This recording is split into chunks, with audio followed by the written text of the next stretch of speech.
I never expected a routine call to turn into the longest night of my life.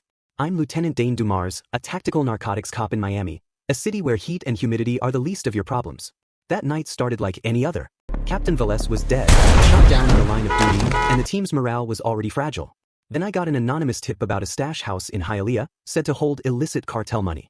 I led JD Byrne and the rest of our gang there, thinking we'd make a standard seizure and be back before sunrise.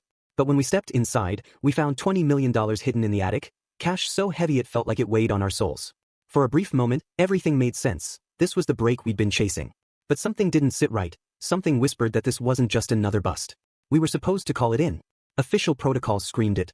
But as we counted stacks and bundles, the air got thick with suspicion, not just from outside forces, but between us. Phones went silent. Radio stayed quiet.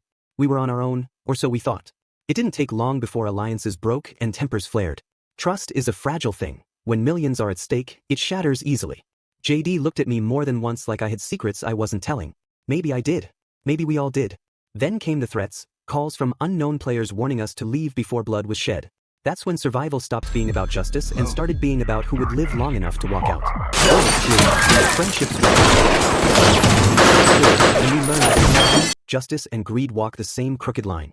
In the end, we saw what loyalty really cost, and I realized something. When you stare down that much temptation and danger, you find out who you really are.